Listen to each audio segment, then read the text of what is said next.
is a great week to have. Yeah, a few of you are excited about that. But as we start this week, today is Mother's Day. So we, here at Awaken Church, meaning you, we are going to start Mother's Week. Now, here's what that's going to mean for you guys.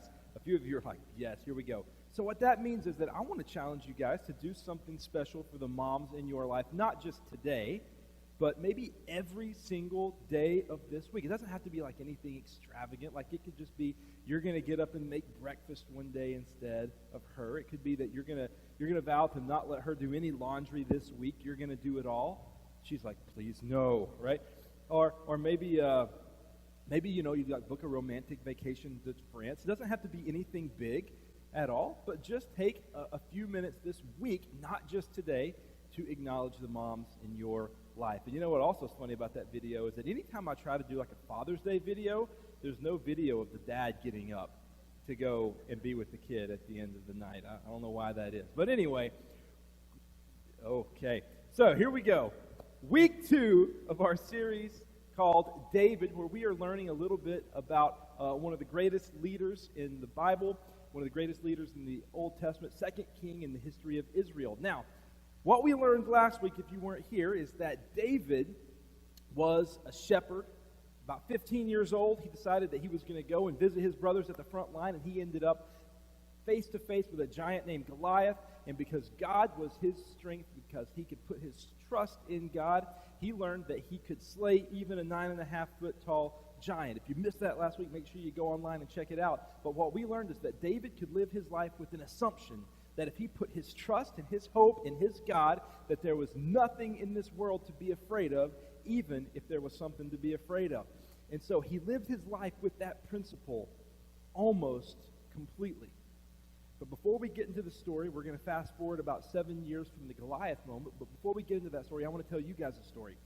When I was a teenager, I grew up in a really small town in northwest Georgia. There wasn't a whole lot to do in this town.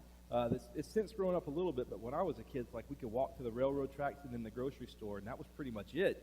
And we just kind of had to go home. Anybody else grow up in a small town kind of like that? Yeah, and we would, me and a couple of my friends, we would like go during the summer days, and we would like, when like 13, 14, we would just like, walk because there was nothing else to do. And then we would realize that about like an hour into this, it's really hot outside. We didn't bring any water or food, and we got to have food every hour, right? And so we decided we would go home. But the problem is we would sometimes walk a couple miles away from home, and we wanted to get home quick. So we would do this thing that I don't encourage anybody in the room to do. Sir, it wasn't a good idea then. It's definitely not a good idea now, but we would like jump through people's yards, right, in order to find the quickest way home. Not a good idea. But one time we were walking, it was me and a friend of mine, and we were walking, and we were cutting through this yard, and we had to jump a fence to get into this yard to get to the other side. And we jumped the fence. Right about the time that we jumped the fence, we realized there was this dog in the fence. This dog was vicious, huge, like a attack dog that was, okay. Yeah, okay. The dog was huge, vicious attack dog, that gnarly teeth, right? And I would like to tell you that in that moment, that what I did was made sure that my friend and I, we both made it over the fence. But what I actually did was I shoved him towards the dog so that I could get over the fence quicker. Because I was thinking that if he was the only one that got eaten, I could at least tell the police where he was, right? And that was my line of thought. But I would never react that way. And here's what I know to be true about you, and I know to be true about me, that in moments of panic, and in moments of fear, and in moments of doubt and uncertainty, sometimes what we can do is we can abandon the things that we know to be true, the things that we know to be good. We can abandon God's law and God's way in our life in order to best suit ourselves. I've seen it happen time and time again. How many of you have ever been so angry in your life that you said something or did something that you didn't really mean? So some of your hands went up real quick, right? How many of you today said, no, just kidding, we won't go there. But yeah, sometimes we out of anger and frustration, we will say things that we don't mean. We'll say things that we'll end up regretting. I once had somebody tell me that his wife, one time when she was so mad at something that he did, took his car out, wrecked it, and then walked home, right? It's not good. I hope that person wasn't in this room. I don't remember who it was. But anyway, it may have been a secret I didn't need to tell. But anyway, sometimes we can get so angry and so frustrated with what's going on that we end up abandoning the things that we know to be true about ourselves, the things that we know to be good about ourselves. And we kind of just take off and do our own thing to best serve ourselves, right? Sometimes, not just fear and anger, but sometimes isolation and loneliness can lead us to do things that we would never do, that we would never consider. I have seen people make incredibly poor relational decisions because they feel lonely or isolated. I've seen people make decisions to hang out with people, become friends with people, or even become a dating or a husband-wife situation with people that they should never have had any business being in a relationship with, all because they felt lonely and isolated. And sometimes in our lives, we end up in these places of uncertainty or panic or fear or extreme anger and frustration or isolation and loneliness, and we end up doing this thing where we abandon the way that God is leading us. We abandon His word. We abandon His way for our lives, and we turn and we do the thing that suits us best. And before we realize it, we're thinking about things that we never thought about in ways that we never thought about them.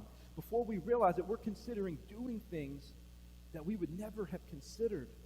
We're considering doing things like we get a large amount of debt that comes in, and all of a sudden this thought comes to mind, maybe I could take a little money from work, or maybe I could steal a little money from somebody around me. And we would have never thought that before. We'd have never even had that come to our mind, but all of a sudden the fear, the anger, the isolation, the panic sets in, and we can quickly turn and abandon the ways of God in our lives. And as you may guess, we're going to read about an incident, a certain incident that happened to David where he had this exact same thing happen. But it's not the incident that you're thinking of.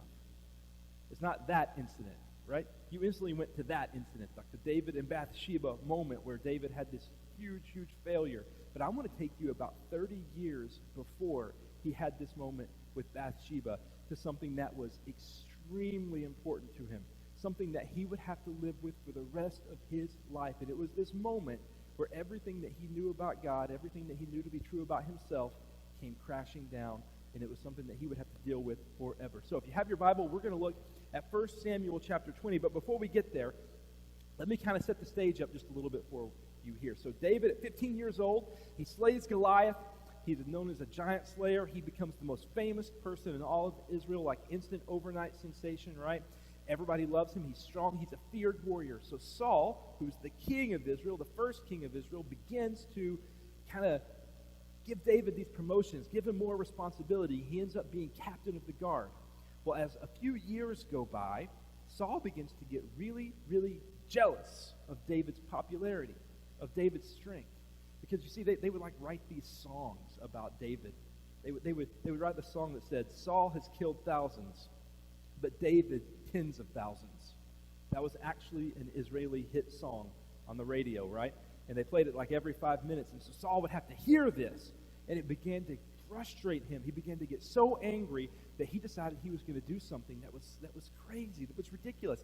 He decided that he was going to put David like on these impossible missions that nobody could ever accomplish. He was going to send David like to the front line to take on an entire army by himself, right? He would send him on these impossible missions thinking, this is going to be the time that David dies, and we're going to be sad, but guess what? I'm going to be the most popular guy in all of Israel again. And so he would send David on these missions, but not only would David accomplish these missions, but he would like exceed above and beyond at these missions. He was like, not only did I defeat the whole Philistine army, but I invented ice cream at the same time. You're welcome, Israel, right? And so he would constantly like overachieve, and so Saul began to get more and more frustrated, more and more angry. And so he says, you know what, maybe pushing him far away isn't the answer. Maybe I need to pull him closer where he trusts me a little bit more, and maybe I can trip him up that way. And so he asked David, he said, listen, David, will you be my son-in-law? They have very different ways of marrying back then, okay? He said, David, I want you to be my son-in-law, and I want you to marry my first daughter. And David said, no. You don't tell the king no, especially when it comes to marrying his daughter. He said, who am I that I should marry into this family? Who am I that I should marry into your family? But that daughter gets married. But Saul hasn't given up yet. He says, David, I still want you to be my son-in-law, because he still wants to trip him up. So eventually, through a series of events, David agrees to marry another one of Saul's daughters, and David becomes the son-in-law to King Saul. And he's also best friends, great friends, with his son, Jonathan, Saul's son, Jonathan. And so what happens next is that Saul is going to have this huge feast. And when the king had a feast, it was a big deal. Everybody that was invited came. There's no way you would say no. And these feasts didn't just like last for one night. This was like a week-long, sometimes week-long parties of feasts. This is like my kind of food, all right? My kind of feast, all right? And so David is conspicuously absent on night one of this feast. Remember, nobody tells the king no. Nobody doesn't show up at his feast, but David skipped it. And the king was like, all right, maybe he's not feeling well. That's fine. Okay. And then, night two, guess who's still absent? David. David. And so the king asked his son, he asked Jonathan, he's like, where is this kid I've invited him into my house, I've made him captain of the guard, where is he? And Jonathan says, well, he's back home doing some stuff with his family. And this is where our story begins. At the feast. I want you to picture this moment. They're at the feast. There are hundreds of people at this table. And Saul begins to get angry. And check out how it goes in verse 30. Saul's anger flared up at Jonathan, and he said to him, you son of a perverse and rebellious woman. Now at this point, everybody that's eating their food, they just kind of stop. Kind of look at the king. What's going on now? Right? Everybody stops what they're doing, and now the king has everybody's attention. You know what's even more interesting is that his mom may have even been in the room. What kind of marital issues are going on here, right? You son of a perverse and rebellious woman. I don't know that you have sided with the son of Jesse? He won't even refer to him as David anymore. Don't you know that I have sided with the son of Jesse to your own shame and to the shame of your mother who bore you? As long as the son of Jesse lives on this earth, neither you nor your kingdom will be established. Now, this was a big deal because Saul knew that David was popular and strong and that he would be king. And so Saul begins to say to Jonathan, listen, if you want our family line to be the family line that is the king of Israel from here to come, you got to start siding with me on this. We've got to get rid of this son of Jesse guy, because if we don't, he's going to be king, and you're going to be out the kingdom that you are owed. And so he's trying to convince Jonathan to come on his side, and he says, if not, you're not going to get your kingdom. And now, send someone to bring him to me, for he must die. Now, David, he's out. Jonathan, his friend, goes and he tells them this information. And he warns them. He says, I want you to understand, my dad is serious this time. There's no more subtlety about sending you to the front line. No more trying to trip you up by marrying into the family. No. He's going to take a spear, and he's going to kill you this time. You got to do something about it. And with what you know to be true of David, because you were here last week, and if you weren't, make sure you go online and check it out. But what you know to be true of David is that he is a man after God's own heart, that he trusts God more than anything with his whole life, that he knows that whatever he's facing, that God will be his refuge and his strength. So with what you know to be true about David, clearly David's going to respond something like this, right? Psalm 25:1, he's going to say something like, in you, Lord my God, I put my trust. Because that's who David is. Or maybe he's going to respond like this. Even though I walk through the darkest valley, I will fear no evil, for you are with me, your rod and your staff, they comfort me. Because that's who David is, right? But what if I told you that David responds the exact opposite of what you would expect him to respond in this situation? The giant slayer, the one who would face down an entire army, responds so different.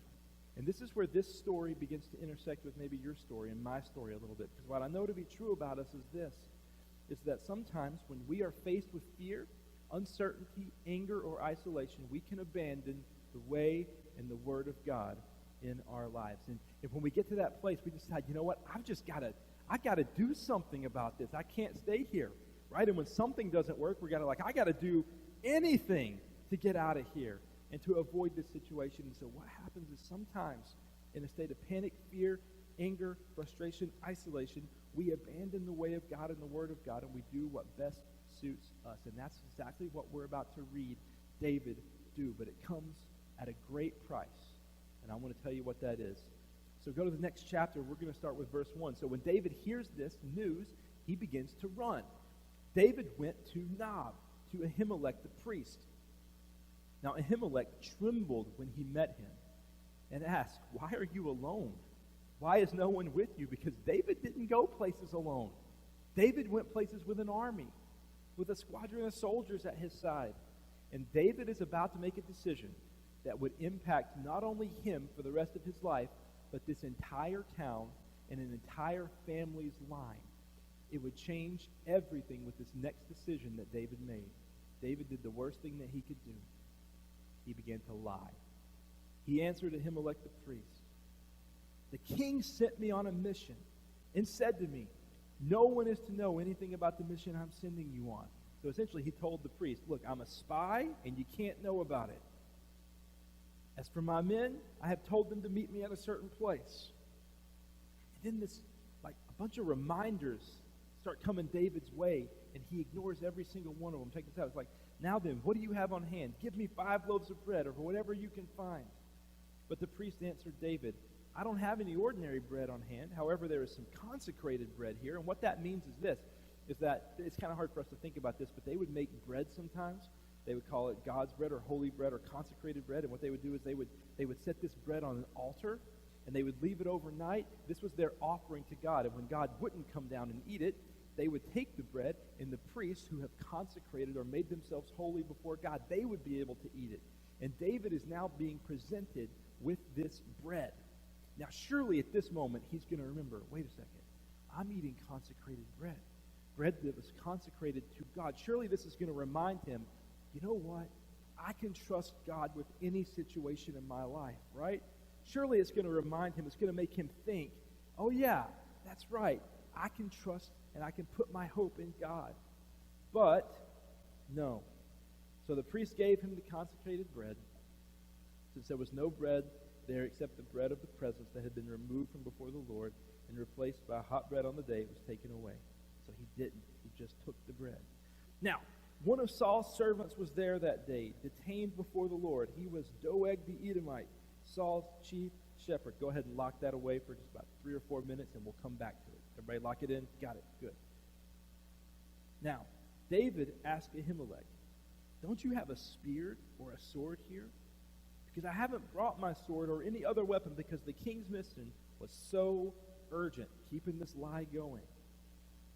The priest replied, "The sword of Goliath the Philistine, whom you killed in the valley of Elah, is here." Now what this means is, like David, last week when he learned that he threw a stone, hit Goliath in the head, he actually ran up to him afterwards, took his own sword, and cut his head off, and then took that sword back to his tent as a souvenir, right? And eventually that sword ends up here with these priests. And so surely at this moment, the bread didn't do it, but surely when he finds out Goliath's sword is sitting here, the same Goliath that he killed with God's help after he had put all his hope and trust in God, surely that's going to remind him. He's going to remember who God is and that he can place all of his hope and trust in God, right? Right? No. He didn't. He said, "You can have this if you want it. Take it. There's no sword here but that one." And David said, "There's none like it. Give it to me." And he kept running. He kept hiding. He kept panicking in the face of fear, anger, and isolation, doing what he thought was best. And he went to the next town. That day, David fled from Saul again and went to Achish, king of Gath. But the servants of Achish said to him, "Isn't this David, the king of the land? Isn't he the one they sing about in their dances? Saul has slain thousands and David his tens of thousands." See, I told you there was a song about it, right? You doubted me on that one. And now that song's going to be stuck in your head the rest of the day. You're welcome. David took these words to heart and was very much afraid of Achish, king of Gath. So he pretended, does this sound like David to you? He pretended to be insane in their presence. And while he was in their hands, he acted like a madman, making marks on the doors of the gate and letting saliva run down his beard. Does this sound like David, a man after God's own heart? Does this sound like the David that could slay and conquer a giant simply because God was with him? This is so different. What's happening to David? It's because in the face of fear, uncertainty, anger, and isolation, even people like David can somehow turn away from the way and word of God in their life and do what they think best suits them. And after a few days, Saul began very frustrated that David hasn't been caught yet, brought back yet. David keeps running, he keeps hiding. He's now got some bread and a sword, and he's hiding out. And you remember that guy that I told you to remember a few minutes ago? Doeg the Edomite, right? We're going to pick up the story with him in verse 9. But Doeg the Edomite, who was standing with Saul's officials, said, I saw the son of Jesse come to Ahimelech, that's the priest, son of Ahitub, at Nob. And Ahimelech inquired of the Lord for him. He also gave him provision